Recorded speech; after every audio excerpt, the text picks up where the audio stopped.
Hi everyone, Danielle here. I will be showing you how to play Quests Over Coffee, the adventure mode.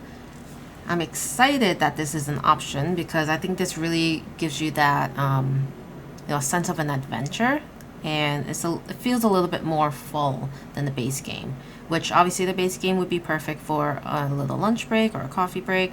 But I think this feels just a little bit more like a board game when you have the adventure mode. So what I did was I shuffled all the quests. I laid them out in this formation.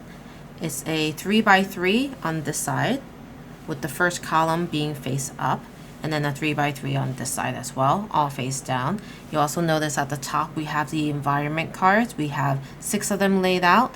At the top of each of these 6 columns, we have the first one face up. I have chosen my character Jazzy. Starts with 3 health, 1 luck, 2 money, base roll 3 d6s, and max items of 3. The item that I'm starting with here is called Really Sturdy Box. I could discard it, negate 1 damage done for this quest only. And then we have this shop that's chosen and placed in between these 2 3x3 quest boxes. I randomly chose a boss that was face down, so you're shuffling up the boss cards face down and leaving it face down over here. You'll have your companions deck in case you need it during the game, and along with your items deck. Then you'll grab your 3 dice and you're ready to start. So the idea is that you're working through this adventure from left to right, and you're only focusing on the face up cards right now. So you have this environment. So right now it says dinner open on a holiday, diner open on a holiday. Whenever you roll a 5 or a 6, you may gain 1 money. So that's pretty cool. That's the Thanksgiving promo card. Very nice. Then we have these 3 quests. We have to pick which one of these quests we don't want to complete. So essentially we're only completing 2 out of the 3 quests right now. In this case, I think I'll skip this one.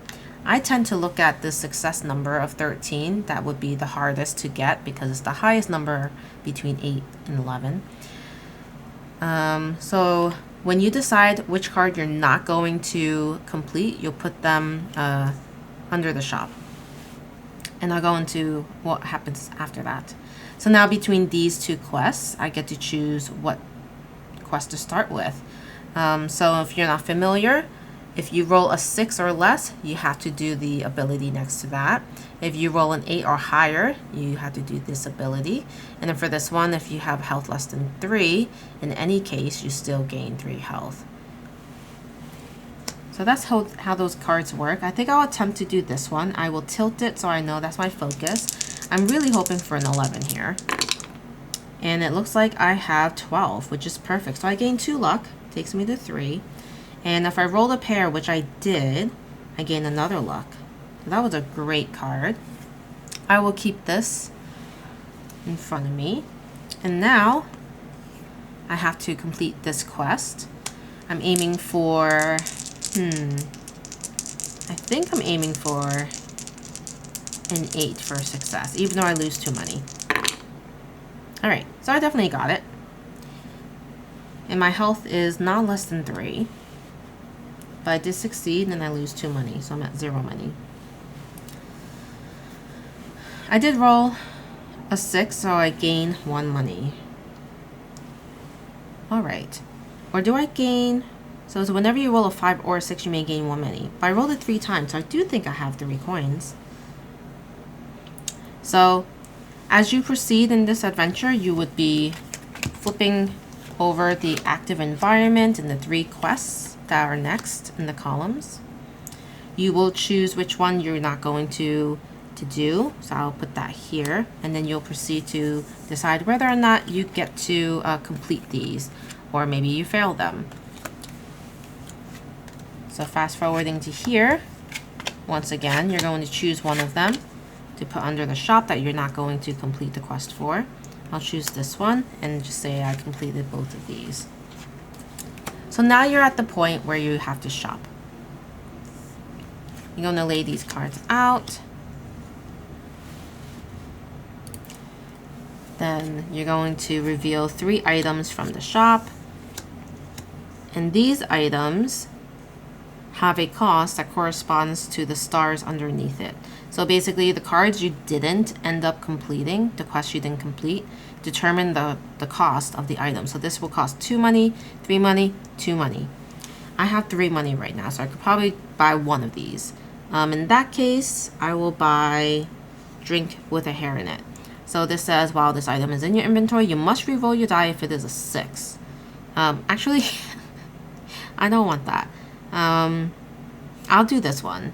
You may discard this item to add 5 to your luck. Go ahead and do that.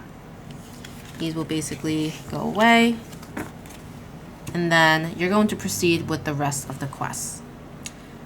So you're going to flip over all of these cards. So this environment is now active. And something to note is, as you're going through this adventure, you are still just choosing a card that you're not going to be doing. So say I chose that I'm not doing this one, this will go on top of the boss. And then I'll complete these two. Alright. And then flipping these over, I'll choose that I'm not going to complete this one. And say, for example's sake, that I actually abandon this quest, meaning I didn't fail it, but I abandoned it because I didn't actually reach the success. Any abandoned cards will still go on top of the boss. And then I do have to check the rulebook on what happens when you fail. So if you fail a quest, you apply the failure effect and place the card face down next to your tracker card. If you fail 3 cards over the course of the game, you lose. So that's something important to know. And then lastly, you will be choosing at least 1 card that will go on top of the boss card. Say you completed 1 of them, but failed 1 of them. So I'll go face down just in front of me so I know. And now you've reached the boss. So let's flip these cards over. And then we have these 4 quests. So next, you're going to count all of the stars up on the boss card and on your quest. So that'll be 3, 4, 5, 6, 7, 8, 9, 10, 11, 12. And then you'll notice this modifier on the card. It could be a minus or a plus, and it'll be a -1. So 12 minus 1 is 11. So the target number for this attack is 11. So if I roll my dice, I'll be rolling 3 dice. And of course, I still have my items to use. I did get 11. So I'll be able to defeat this boss. If I didn't, though, I would have to, hopefully be able to mitigate some of it with my items or spend luck or money to help me reach that number. And if I didn't, I would lose 5 health, which could potentially mean that I die.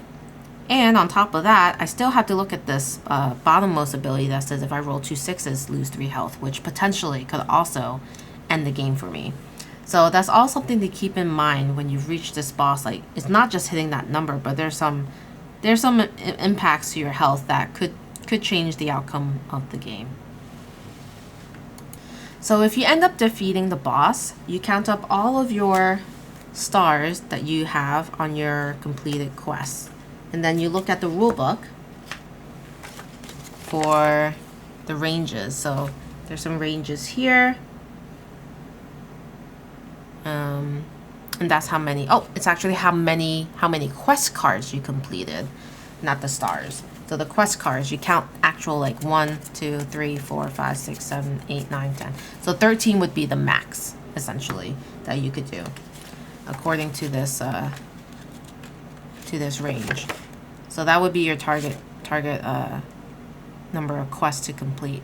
But yeah, hopefully that made some sense and that you feel comfortable enough to start playing the adventure mode of Quests Over Coffee.